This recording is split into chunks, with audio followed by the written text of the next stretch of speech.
Welcome to Season 2 of The Murders Began. This is your host, Blake Hardin Tatum. When I started this blog and this podcast last year, I didn't have a plan. I'd been recently laid off from the Plain Dealer and was trying to figure out how I was going to fill my time without chasing down the ever-dwindling number of journalism jobs. As a woman of a certain age, I didn't really have the luxury of selling my house and hopping around from one city to another for the sake of a career. That's a young woman's game. Even though I couldn't be employed at the newspaper, I didn't want to stop investigating crimes or stop telling stories. I didn't have any bigger goal than to tell the story of the prosecution of alleged pedophile priest, Monsignor Gregory Quinn. Alleged because, as you may remember, Quinn was convicted not of a sex crime, but of the murder of a witness of his alleged crimes. Anyway, what I wanted from this podcast was for my readers and listeners to get a more intimate and in-depth experience mirroring what I know. What it's like to follow a crime story from beginning to end. Not only know what happens in court, but hear interviews from the victims, families, and luckily enough last season, the defendant himself. I really didn't think more than a few episodes ahead, then that case took a huge turn. Quinn was a bigger mastermind than most priests out there. He committed his alleged abuses outside of Cuyahoga County, the state of Ohio, and the United States. He carefully manipulated parents to sign permission slips and boys to do what he wanted. He did something most criminals don't think of. He insulated himself from prosecution.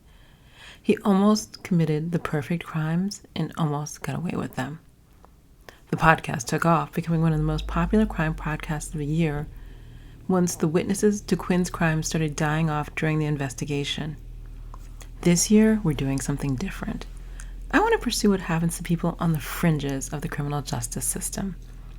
The United States has the highest incarceration rate in the world. At the end of 2008, 1 in 198 Americans were either in state or federal prison for a total of 1,610,446, according to the U.S. Department of Justice. That's only half the story, or 31% of the story. At the end of last year, there were 5,099,086 people under community control sanctions, probation, and parole. That's 1 in 45 Americans. I won't go into a debate here about how high that total number is or how that sets America apart from the rest of the civilized world. What I want to talk about is what it's like being under control of the authorities. I also want to talk about women in the system. Last year, 105,300 women were incarcerated and 828,804 were on parole or probation. For many reasons, physiological and sociological, I'm not going to delve into here, men perpetuate the minority of crimes in this country. Often women are in prison as an ancillary to these men's crimes. Prostitutes who work for pimps, women who mule drugs for their male bosses, and some who get caught up for merely being associated with a man's criminal behavior, like living in the apartment where he packages drugs or unknowingly driving a getaway car. I want to promise you now this isn't going to be some liberal rant against the criminal justice system. You can make your own decisions about crime, punishment, and rehabilitation. There is no limit to articles, studies, and white papers on the topic that could keep you reading for the next 50 years. Instead, I'm going to do what I do best, tell stories. In the next episode, I'm going to talk about Cynthia Wetzel. She has a compelling story that doesn't yet have a resolution.